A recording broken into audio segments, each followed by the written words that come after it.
Welcome to my podcast, Why Didn't Anyone Tell Me This? With my guests, we are discussing health issues, questions you may have about your health, and debunking some of the many myths around our health.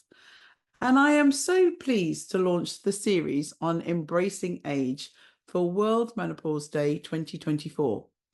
Last year in season 1, I talked to a number of inspiring people about embracing age, including Jessica Hepburn, Joe Mosley, Siobhan Daniels, Rachel Lancaster, David Woods, and the founder of the Blue Tit Swimming Group, Sian Richardson. And earlier this year, I spoke to Susan Saunders. You can catch up on these podcasts anytime via my website or on any podcast channels. Over the last few months, I have been researching embracing age for my next book, and I have interviewed 50 women over 50 to talk about so many positive aspects of being over 50. And all the 5 women who are in this series of podcasts on embracing age have been interviewed for my book.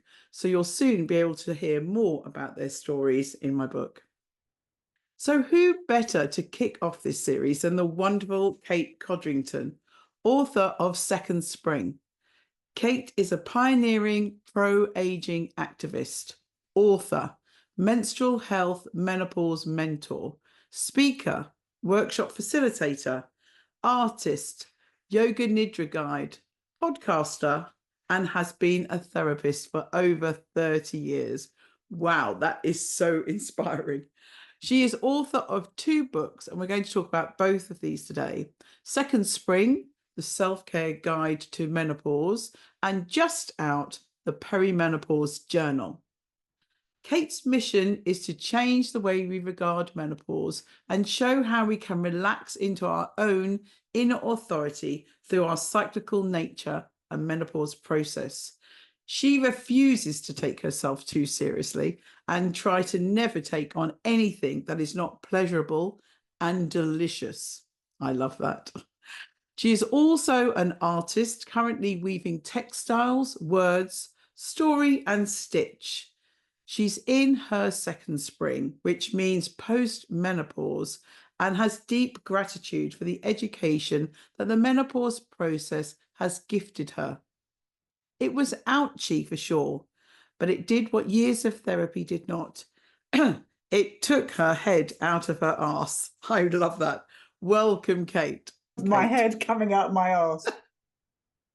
I know, I love it. I love it. So I think you and I we're both a bit rebellious, and I think it's going to be a really great conversation for us to talk about embracing age.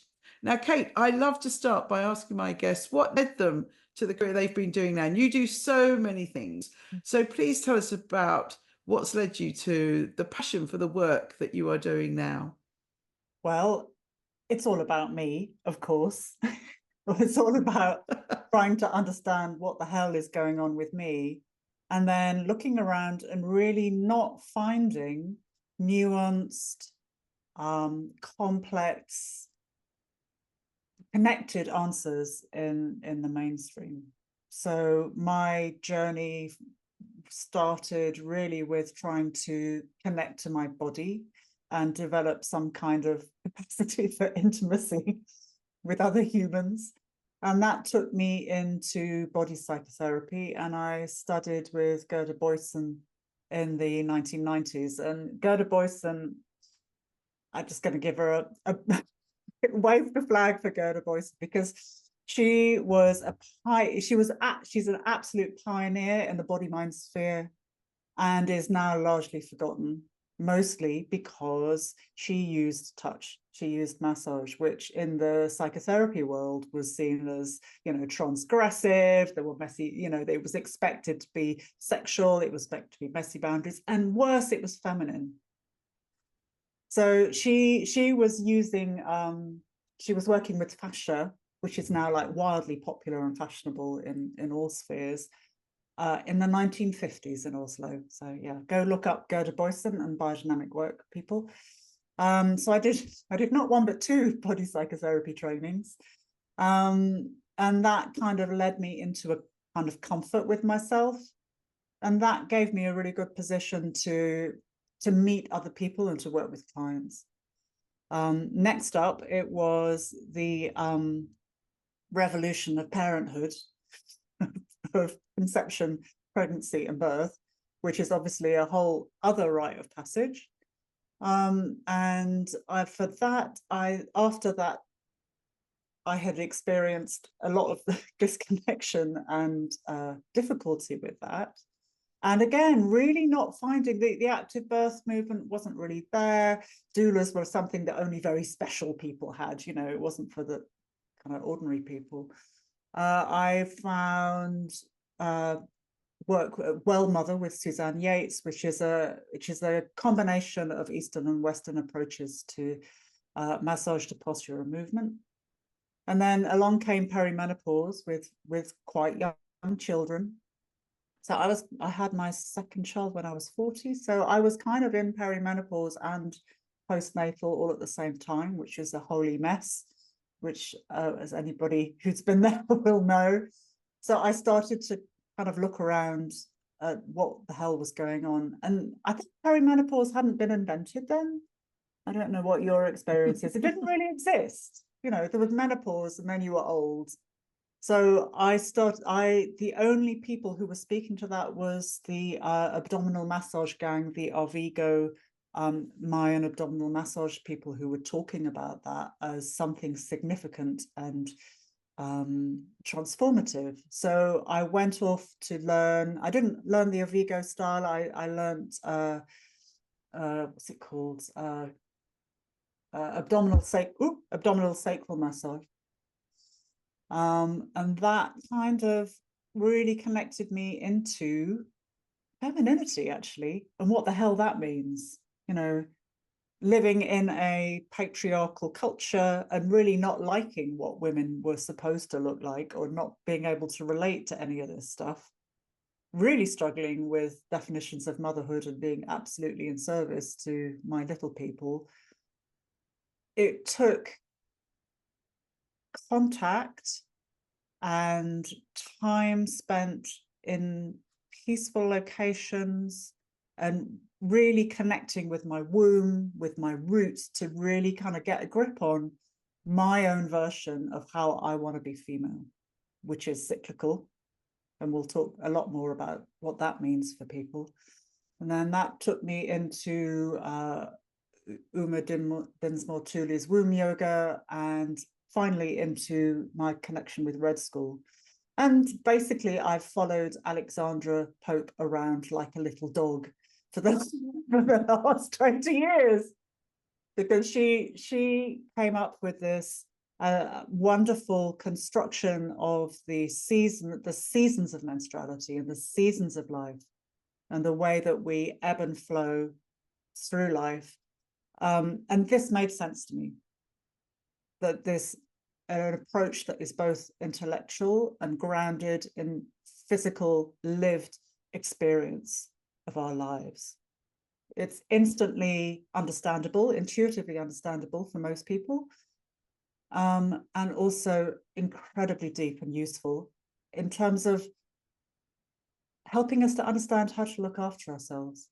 Yeah, so that kind of covers it. Oh yeah, and then that led naturally into the Yoga Nidra, and we'll talk more about that later. Yeah, man.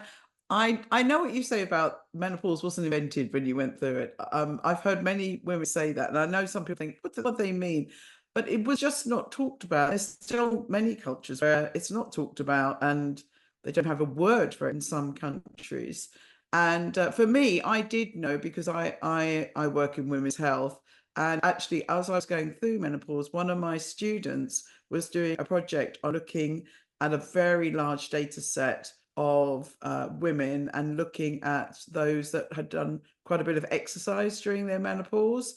And so for me, that really set me in motion. I've always exercised, but I always say to everyone, I exercise through my menopause. But I was just reading my student's dissertation at the right time, so it worked really well. It makes perfect sense, though. Sorry, it makes perfect sense because you're in a time of transformation, right? And when you're moving, your energy cannot stay still. So you're actually going with the flow to exercise through your perimenopause. Totally makes sense. It does. It really does. And obviously you and I, many of us now working in this area, really want to encourage women to think about that, all of their well-being, which we'll talk about, I'm sure, today. And I know you talk about this in your books. But let's just ask the question. In this series, I'm going to ask everyone the same question. And I've interviewed you very kindly. I interviewed you for my book. So I've interviewed 50 inspiring women over 50 who have such motivational words. I was totally motivated by what everybody said. So this was the first question I asked you all. Kate, what's your view on aging? I think aging is a process of refinement.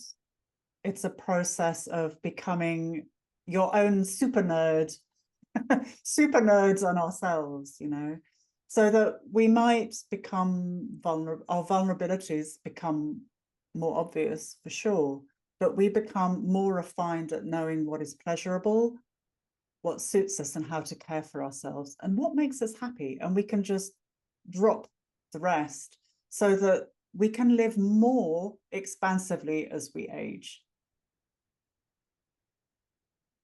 Yeah, I think expansion for me is something that I came across several years ago when I'd been to some workshops by Gozia Gorna, who talks about expansion a lot. And that's exactly what going to be one of the themes of my book. I think some people, men and women, as we get older, you know, they stay in more, they become more recluse.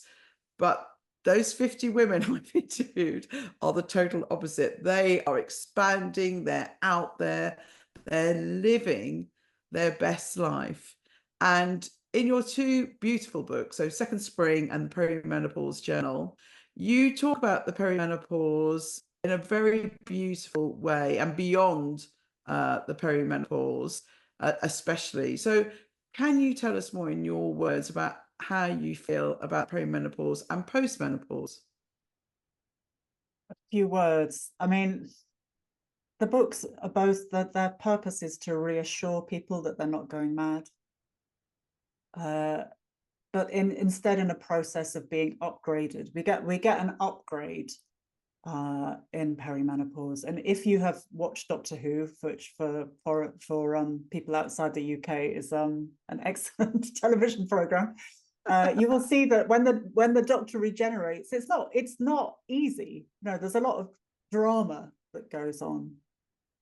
But this drama that happens through perimenopause is purposeful and we can trust it. You know, we can trust it because its purpose is for us to let go of what is not serving us. Is to literally our armor to melt, to break away, for our conditioning to break away through that process, so that we can live more to our purpose postmenopausally. Here. I totally agree. So on that front, there is a narrative in the UK. It's great in the UK that compared to when we were going through our perimenopause, it wasn't really discussed. And now it is discussed, which is a great advance. But there is a narrative that menopause is a deficiency condition and that the only way to solve this terrible thing that's going to happen to us is to take hormone replacement therapy. So what's your view about that? I think it's a huge disservice to us. HRT is great. It works for hot flushes. It works for mood regulation in some people, some of the time, not always, but sometimes it's really helpful. But to say that it's the only way through is effectively keeping us in our place, keeping us on nice, fluffy estrogen clouds so that we keep on people pleasing, we keep on doing, being toxically productive and giving hyper attention to other people's needs and completely disregarding our own, I think. And it takes our attention away from the misogyny that is making us sick in the first place. It's like a sort of smoke and mirrors thing, you know.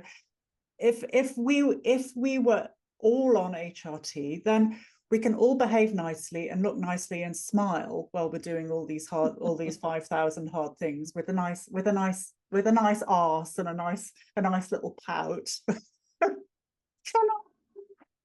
And not pay attention to what's making us ill, because most perimenopause symptoms are caused, or at least exacerbated, by gender imbalance.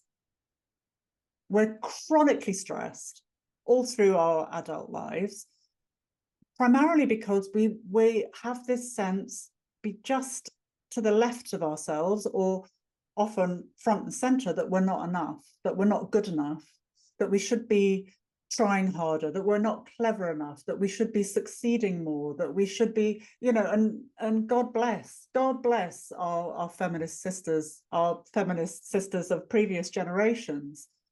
But somehow that's got a bit wonky, and we've kind of added to the burden, you know. So we're still doing more of the domestics. And when we are in work, we're doing it for less pay. And we're really constantly trying to prove to ourselves, to other people, to something that we are good enough. And this is what is making us ill. So this, you know, this narrative about HRT just feeds into that. Well, it's like, do you remember the Prime Minister David Cameron? And he said in Parliament once to a shadow cabinet member, "Calm, dear. Oh, do calm down," or something like that. You know, it's like this. "Oh, do calm down, dear." We don't want to calm down. There's a lot to be angry about. Yeah, and I think one beautiful thing about postmenopausal women is that we speak our minds. We don't care anymore what people think, and we're so open. We're challenging. We're motivated. We have fresh ideas, and I do wonder how that changes. I'm going to have a look in the women I've interviewed for the book. I think it's roughly about 50-50 that were on HRT and those that weren't. So I'd love to do some more work around the differences women feel of those that are on HRT and those that are not. I would love to see but let's that. park. Yeah, I think we need to do that. I think that's where we're heading. And you know, as you said, the women before us never had the situation we have now. It wasn't suggested that they should all be medicalized and that this was going to be a terrible problem for them. You know, they just got on with it. And now I think I think it's going to calm down. But at the moment we've created this huge negativity, and I'm hoping it's going to be balanced. But let's park that and park HRT. So in your books, now you say a lot about the cycles, about understanding how our lives are cycles of the seasons, and that then we will enter our second spring. Now, this is going to be a big question, asking you to sort of summarize this in one go. But what's the sort of key things? I mean, what everyone needs to do is read your books, for sure. So that's the bottom line. It's an advert to go and read Kate's brilliant books and learn much more about this. But if you were doing a pitch about this, what would you say are the cycles of the seasons that women's lives go through? Yeah, I can do it fast. I've learned to do it fast. So if you think about spring and summer, they're expansive. We want to go out more. We're feeling more worldly and more like we want to see our spirit effective in the world. Autumn and winter, we become more sensitive, more reflective, and we need more quiet time and more rest. So it's natural. All of life does this. Periods of expansion and connection, and periods of contraction and sensitivity. And we need these periods of contraction and sensitivity to process, to plan, to let go, to rest, for our bodies to regain equilibrium. This is just how our bodies work. And we see this in the menstrual cycle. So post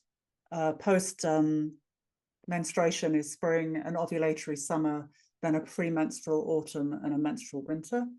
But this also operates in our life cycles. So if you take your first period as the beginning of spring, you want to discover the world and find out who you are and go and discover what you're all about, what the world's all about. And in summer, in your 20s, 30s, receiving validation, and it might be activism, or it might be having babies, or it might be having a career, or you want your spirit to be seen in the world and validated. And then comes perimenopause in its autumn, which is naturally lower energy, more reflective, more sensitive. I mean, everybody listening will attest to the sensitivity of perimenopause, and coming into a menopausal winter. Unfortunately, in our culture, it's only the spring and summer that are celebrated. So it's only the all singing, all dancing, highly estrogenic, hyperproductive, very nice spring and summer that are celebrated. And as soon as we come into a period where actually I don't want to be near you, I just need some time alone, this is pathologized as being bad and wrong. So once we recognize, when I explain this to when I do talks and speeches and with clients, and I explain this, well, it's normal to be expansive and then to contract. It gives permission for you to care for yourself. It's like, oh, yeah, I really do feel sensitive. And yeah, I need a lot of time, more time alone than I did before. And if you add in neurodiversity, if you add in people who are highly sensitive people, then they're going to need extra time to recover, to figure stuff out, to kind of get into a cave and hibernate during their transition, because, you know, after winter, there is a second spring. So we're talking about a time when you come out of your cave and you're kind of, you're kind of blinking in the light. It's kind of a bit bright, and you're kind of going, well, here I am. I seem to be in postmenopause, and how, but I'm not. It's weird because I don't feel like an old lady. So how do I do this? You know, like when you if you think about when you land at sort of 16, say, and your girl's hormones are just kind of settling a bit, that's kind of like second spring. Your hormones are settling and coming to a more stable place post-menopause. But we don't have, culturally, we don't have much of a clue as to how the hell to do that. So it takes a bit of exploration, like wearing different hats, like actual hats. People go and buy shopping for inappropriate clothes to try them on, but also to try on different ways of being. Well, maybe I want to be polyamorous now. Maybe I want to go cold water swimming. Maybe I want to be a potter. You know, try it all. You know, it's a really exploratory time, which is then followed by a second summer. So then you're coming into that expansiveness, into that action phase. So if you go on any kind of climate protest, or if you go to any kind of climate protest, you will see people in there that would be about 60, between 60 and 70. And you look at their eyes are so alive. They are so clear on what is important to them. And that is second summer. And that is naturally followed by a sort of downsizing autumn, and then a winter as we approach the end of this life. So there's this natural contraction and expansion. Beautifully put. And yeah, so for more details about all of this, please read Kate's books. And in tandem to the seasons, you also talk about the 3 processes that you explain in the second spring. So separation, surrender, and emergence. Can you just tell us a little bit about these? Yes, I will. And I'm going to paraphrase this, but these seasons and phases they're kind of like soul longing. Okay, so this is what the inner urge is to do. And of course, life is complicated. Life is messy. And of course, we don't neatly follow the map. It's an archetypal map that gives us clues as to how we can care for ourselves. So if you're like, I get into trouble a lot. People get really furious with me because, I'm post-menopause. Where's this second spring? And then you inquire a bit about their lives, and actually they've been dealing with a bereavement. They've been caring for a parent with Alzheimer's. They've lost their job. They've had a major health crisis, and there's a lot more going on. Life is complicated. So just to caveat that, it's much messier, and this is an archetypal map. So the phases that you mentioned, separation, surrender, and emergence, are processes of change. So separation is when it hurts. That's when you really feel the conflict between what your needs are and what your life is offering you. And it becomes clear that you're going to have to let go, and you're fighting it like hell. I have no time. I am so exhausted. That's what that's like. And surrender is when you can actually give yourself that bit of time. Well, maybe I can let myself off the hook a bit. Maybe I can delegate some stuff. Maybe I could go to bed half an hour earlier. It's that kind of, and menopause is asking us to fall in love with ourselves. It's asking us to be our best friends, to really take loving, compassionate care of ourselves. And that surrender part is where you're like, oh, I could really give this to myself now, even when it's just a tiny bit. Every increment of kindness counts with this. And the emergence part is, it's often skipped over because it's like, oh, my energy's coming back now.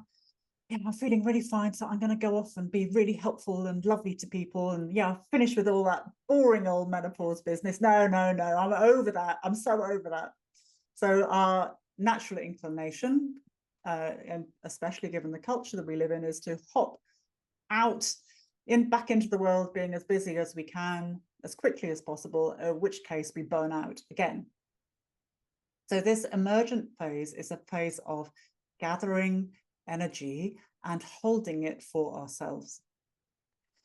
So that means eating well, letting your energy rise and using it for yourself. Maybe go swimming, maybe paint a picture or make something for yourself, not going to organize a party for a family member and cooking food for 500. And this is so for most women, this is just so challenging. This process of receiving is challenging of itself, but then to keep it for ourselves. And when people are saying, but this is impossible, I've always give, and there's nothing left for me, my response is pretty much uniformly, what kind of old lady do you want to be? Because the quality of care that you give yourself now, that you will have a direct impact on your health in your 60s and 70s and 80s, and maybe determine how long you actually stick around for on this earth. So perimenopause, there's lots of stuff, you do so much good work in understanding what is helpful for people in perimenopause and what is actually happening. But more and more as I age, I see with a bit of perspective that actually it's preparation for being a fantastic old lady. I love it. It's when I started doing this work about postmenopause, I was using the word, I was saying it's time to be selfish, but selfish is such a negative word. And what I really mean is what you've just said. It's time for self. It's time for you, for me, and to think about what makes me happy, what's going to be the best things I can do with my life in the next 2 months, 6 months, year, 5 years. And as you said, stop looking after everybody else. Hopefully, if you've had children, hopefully those children are finding their own way now. Obviously, lots of people have marriages, hopefully most of them really successful. And that can be a beautiful time of rediscovering that relationship. But let's talk a little bit more about happiness, because I'm rather obsessed with happiness, because I'm a very happy person. And you explained in your books that happiness is U-shaped, and you've talked about well, how many of us feel this can really be. I don't think people believe us, Kate, but it can be the best time of our life, and you truly embrace aging, and you feel your best self. So, what else can we do to try and convince people that this really can be the best time? Well, I think it is to see the conventional narrative as the rubbish it is. Like, don't believe the hype. Really, just don't believe it. So I definitely consciously, I mean, you said at the beginning we're both rebels. I will not behave. I will not No. conform. And part of that, I think, is finding good role models. So I'm really lucky. I'm the youngest of 3 girls. I have 2 older sisters. So they are consistently showing me that they have fun, they're engaged creatively, they have dynamic and alive relationships, they're doing new things, they're following, their whims, they're just having a really good time. They're having a really good time. So I'm lucky I have them as role models, but also really actively going out and seeking positive role models. So mine are mostly artists. So if you look at Georgia O'Keeffe, if you look at Judy Chicago, if you look at Louise Bourgeois, they are all making art in their post-menopause life that is way better than when they were cycling. Always. Look at Margaret Atwood. I mean, who doesn't want to be Margaret Atwood? I definitely choose your feel, role models. Yeah, who are your role models? well, I definitely feel I am doing my best work now than I ever have. And I have said this publicly at a conference, and I'm going to keep saying it. If I was an employer, I would employ postmenopausal women for sure. We're amazing. And we don't care what anyone says. So we will speak our mind. I think it's so great. And I think what you said about role models, this came up with my podcast I've done with Rachel Peru as well. 20 years ago, there weren't postmenopausal role models for anyone to see anywhere. So we've all got to get out there. We've got to promote those women who are brilliant role models. And I hope that you and I are both role models for some people, but there are others that are role models for us. And I think that's so important. Something else you talk about in your books, and I asked this in the interviews that I did with you and others. So I asked in the interviews, do you feel free? And it was some women really hesitated. Some just said yes within seconds, but some really hesitated because they're looking after people still, and they don't feel free. But in Second Spring, you say that women's freedom is disruptive, and mainstream culture fears the freedom for women. So could you tell us a little bit more about that? Yeah, sure. I think you've named it, in that we don't take any bullshit and we say things how they are. And people, that's not popular. And I think that we also have there's a way that our brains change as we age, which gives us a wider perspective. We can see the bigger perspective of things. And that's why so many older people are more engaged in climate change, I think, and in activism. We can also hold our vulnerabilities and our strengths at the same time. Like what I really admire in leaders is when we can show up and say, well, actually, my heart is feeling right tender right now, and this has to happen. That we can hold both. And that is also, it makes people very nervous, I think, who I don't want to be political, but the kind of public school educated white male Tories, basically, that kind of that most of the leaders in our country at the moment have that kind of education, actually from all political parties, and they have been taught to shut down. The model of leadership is that we shut down vulnerability, that we say this is the way, we get the upper hand. It's a very patriarchal, don't feel anything, get the upper hand. But what we do as older females post-menopause is we bring it all to the table, and we have because we have this wider picture, we're naturally inclusive, we're naturally collaborative. And one of the advantages of lower estrogen is that we lose that intra gendered competition. So the competition that, like, you know, like for mates, for status, that causes so much difficulty and so much anguish, really drops away, because we can work collaboratively and we can see each other's strengths. And I think that gives us an enormous freedom. It really does. Yeah, and I personally don't want to be around people who all act like me or think like me. I want to be around people who challenge me and give me new ideas and new thoughts.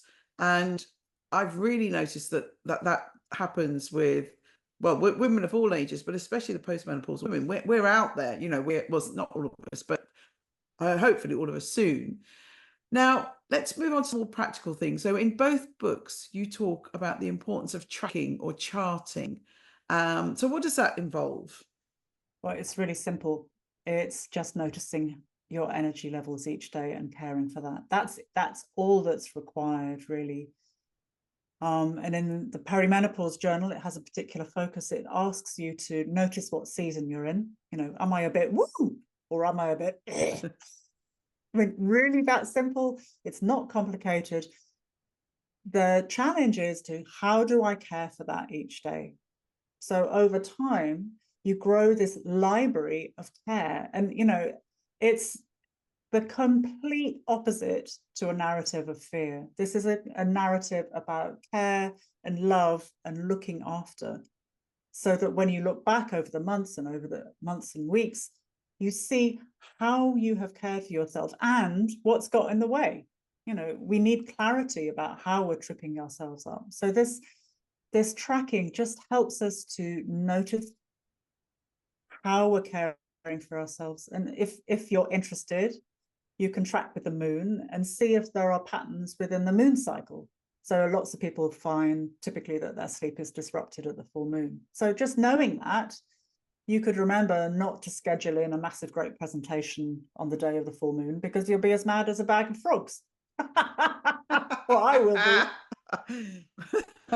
Personally, you know, everybody's different. You know, everybody does it differently. So for me, I'm pretty strong at this phase of the moon cycle. So around the new moon, this is when I'm pretty solid. I'm pretty on it. You know, that's when luck tends to come into my life, and happenstance and serendipity, and that's when I'm best at doing sort of being public and being out there and being expansive. But you have to, you just have to track and notice your energy for a few months to find these patterns.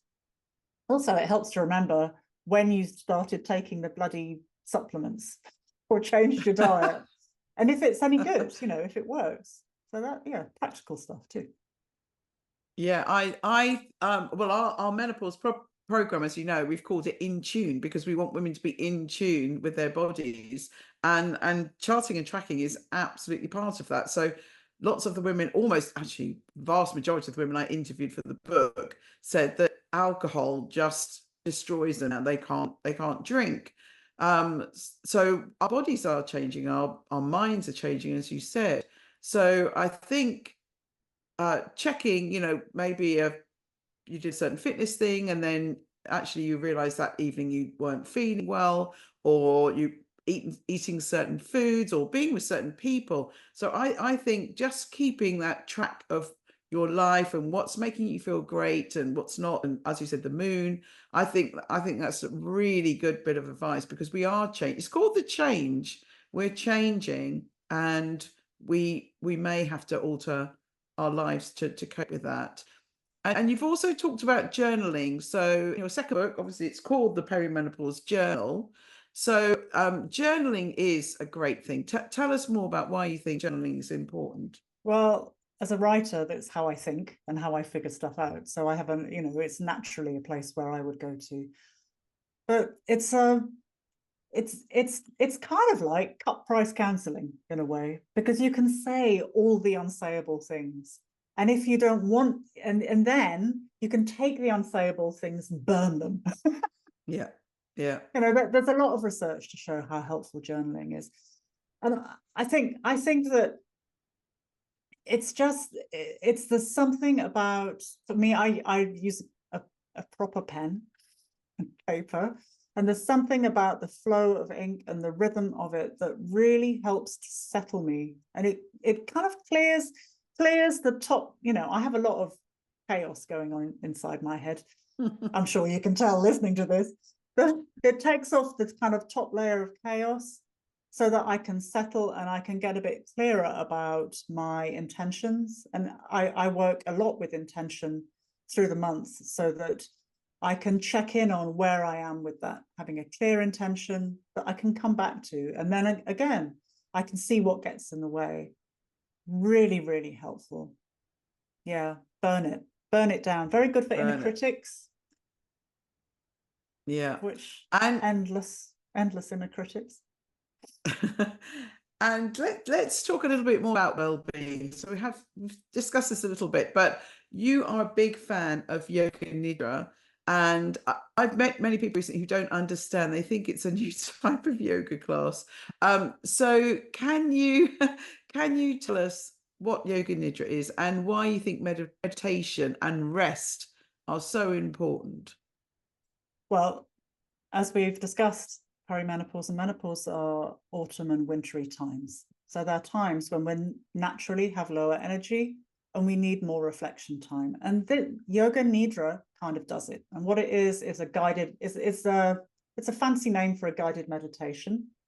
And it's a bit like when you're a little kid, hopefully somebody tucked you up in your really, and you felt really safe with a blanket, and you have that kind of whiskery softness around your neck, and read you a story. It's kind of like that. So it involves a body scan usually, and some imagery, and it helps. It works in a particular sequence, and it takes you to a deep level of meditation, and especially for people who don't like meditation, it's really handy.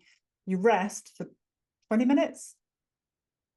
So you replenish. So in the yoga nidras that I offer, they're usually nature-based. So they have this affirmation of your cyclical nature. They have this affirmation that rest is okay, that you are deserving of rest, you are deserving of kindness, you are deserving of slowing your pace, and that's really fine, because spring always comes. So in my work, the seasonal rhythm is always enforced, and you're receiving that in a kind of half awake, half asleep kind of place. And that's where the creative life lives. That's where the newness comes. If you talk to anybody who is involved in a creative venture, that's when the pieces fall together. The pieces come together. They fall into place. So that there are so many benefits, and you get to lie down. What's not to like about that? But I tell you what, my top nidra tip is to have a flask of tea and some chocolate for afterwards, because otherwise it's really hard to get off the sofa. That's my nidra place there. I'm on a chocolate ban, so that's not going to happen. But I'll tell you my yoga nidra story. So Saturday mornings, when I'm not off gallivanting in my camper van, I meet two wonderful people, Joe and Tom, and we go for a swim in a very secluded lake. And there's very rarely anyone walks past, and it's very green, and we hear lots of birds. And then what we started doing is doing a yoga nidra just from YouTube. There's lots on YouTube, but obviously Kate's as well. We need to do one of yours next time. And we lie down on the bank of the lake, and yeah, I normally fall asleep, but it's such a perfect way to have a Saturday morning. And I haven't done it for a few weeks, and I'm really looking forward to doing it very soon. It's absolutely beautiful, the best Beautiful. Be absolutely the best place. So yes, outside, sit outside, just perfect. Now, away from rest, movement. So you talk a lot about movement in your books. So why do you think movement's important as we age? Well, there's lots of proven reasons we need to build muscle mass, but moving helps everything, everything. From your mental health to cardiovascular to your immunity, absolutely everything is improved if you move. The only thing you have to figure out is how to do it in a way that suits you, and notice how you feel. I mean, you referred to it earlier, that there is a change, and sometimes ways that you've exercised or moved in the past may not suit you. So you have permission, when you feel it's appropriate, not to go running around like like a lunatic, not to go on a run, but to go on a walk, or to stretch, or to go to Pilates, or dance around the kitchen, or do something that pleases you, because the kind of movement that works is the kind of movement that you want to do. And as we're, I said this earlier, as we're in transition from a body energy perspective, moving the body, you can't stay the same. So, when I'm stuck or full or angry or furious or whatever kind of, if I'm full of something difficult that is impeding my daily life, I go and dance in the garden, or I go and dance in here, or I go and lift weights, or I go to a yoga class. I do anything, go for a walk, go around the block, anything to move, and it shifts. Yeah, we've both talked a bit now about being outside, and you talk about nature, and we're both a big fan of being outside in nature. So yeah, if you're feeling any of these things, go and move outside. You agree? I think I know you agree. It's so important for our health and well-being, isn't it, to be outside? Yes, absolutely. And a lot of the difficulty that we're in the world comes from this fallacy that we're separate from nature. That there's humans and there's nature out there. No. And just by going out and tree hugging, just by going out and walking, looking at leaves. And I think the research shows that even looking at photographs of trees has an impact and brings us more into parasympathetic and reduces our stress. So yeah, I think that for ourselves, obviously there's a benefit for being outside, but also for the planet, because we start to see that we're not separate, that our constant consuming has a consequence on the world. Yeah, totally. It's so good for our mental health. There is a study that looked at a certain type of depression, and it was a randomized study. So they had half the people that took medication and the other half had to go for a walk every day outside. And actually, I haven't read the paper, I've been told about it. I believe that the people that walked outside had a higher improvement in their depression than those that were taking the medication. So go outside, everyone, and enjoy the day. It doesn't matter if it's rainy, enjoy the rain. Rain's wonderful. And you talk a lot about women choosing pleasure, and we should do things, and you said this already about our movement. We should do things that we love. And I had a boss who said we should only do the work that we enjoyed, which I'm afraid is not quite practical in most working environments. And the thing I hate most at work is marking, and I still have to mark. But you've also said in Second Spring that women should only do things that give them pleasure, otherwise reframe them or delete them. So any advice to those that have got a bit lost on their way of pleasure? Yeah, I mean, obviously life involves doing kind of tedious tasks, but when you're doing your marking, you could use your favorite pen. Do you have a pink sparkly pen or a beautiful fountain pen or something you could use? I'm going to get well, it's online now. I really objected to it moving online. It was worse for me when it became online. Otherwise, I would have got a lovely sparkly pen. But I have to have silence. So oh, okay. So no music. I mean, yeah, for other tasks, you can have your favorite tracks on. You could have wear your favorite perfume. You I don't could wear perfume. light a candle. You could have you do it in a location that makes you feel particularly good, looking at a picture you particularly love. Have that behind your laptop. Yeah, Add you've made me in. think. Yeah, I'm going to get the candle. And also, what I think you've just made me think this. What I'm going to do is make sure after marking, I always go and do something that really gives me pleasure. Even just for maybe I'll always go for a lovely walk after doing the marking. So I've got that to look forward to. Very good, Kate. Look, you've given me a wonderful piece of advice without really knowing. So associating the difficult task with something pleasurable can get you through it. It's more carroty than sticky. Yeah. But if you're washing up, I love it. you can give your attention to the bubbles. Bubbles are great. Or feel the quality of the warmth of the hot water and feel grateful that we have hot water. I mean, what a privilege to be able to wash up, with detergent and hot water. We can always bring pleasure in some sense. You have to get creative. I love you. I love you, Kate. The pleasure of washing up. With the bubbles. Yeah. Fantastic. Go, everyone. We can find some pleasure in even the most unpleasurable tasks. Moving away from all the things lovely, post-menopause, life is not all positive, and some women may feel that they need to go and see their doctors. And in Second Spring, you explain how women can prepare, because I think nowadays we do have to prepare. We have this GP thing that you can only talk about one symptom at a time, which obviously doesn't work for women at all. So you give women advice about this in your book. So can you tell us a little bit more about, if you're going to see the doctor, things to think about? Yeah, definitely it helps if you're tracking. If you can come with when the issue started.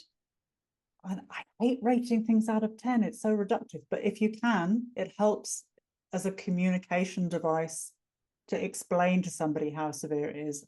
And like us not, amp it up. Yeah.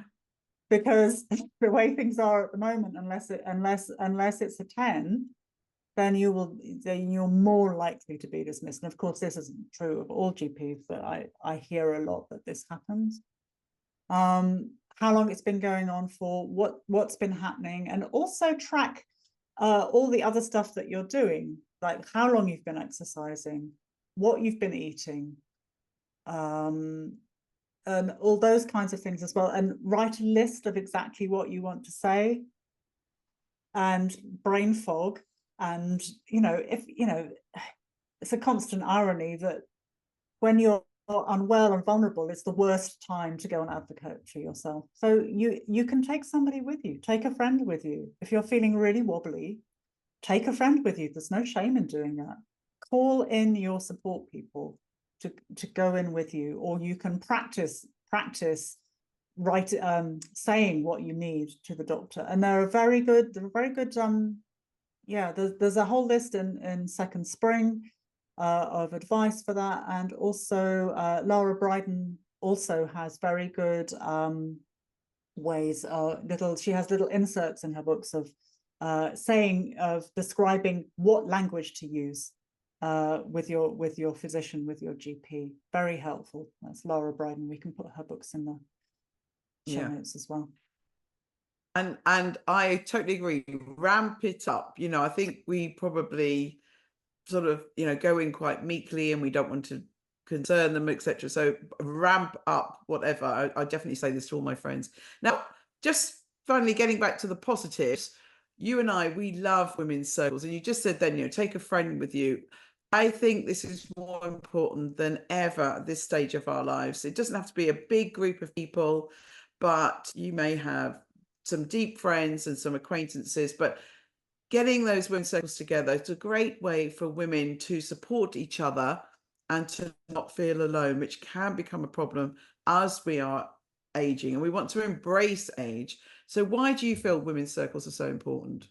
Well, as well, sort of, you kind of referenced it in the doctor's the doctor's appointment, you know, we're like, oh, I'm all right, really, as we're crumbling and suffering underneath. You know, we've been so encouraged to save face that it's really hard for us to get used to owning our vulnerability.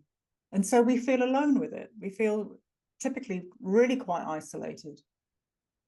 But in spaces with good boundaries, and you need good boundaries in these spaces, you need to know that there's no judgment. You need to know and be assured that one person gets to speak at a time, that you'll be listened to, that it's confidential, for example. So, you know, good, really good boundaries. And then you arrive in these circles and you go, oh my God, it's not just me. Yeah. Everybody else feels like this as well. How astonishing. And there's something about the witnessing and being properly heard that is absolute magic, because it's so rare. It's so rare in our culture to actually listen to people and to really understand and, you know, even ask deepening questions. That doesn't happen. Usually in regular everyday conversations, you say, well, this sad thing happened to me, and somebody responds, well, that sad thing happened to me too, but worse. And in women's circles, there's space for you to feel how you are and really connect. And it's just so precious. Fantastic. Right, Kate, we're at the end. Just questions that I ask all my guests. So I've called the podcast, Why Did Anyone Tell Me This? So have you got things that women have said to you about, why didn't I know this? Why didn't anyone tell me this before? And what did they ask? I do. The most common thing is, why did no one tell me I was cyclical? I thought I was mad. You know, because from one day to the next, one day you're terribly nice and accommodating and competent, and you can do all the things. The next day, everything goes to shit, and you're off. So, you know, human beings are not linear.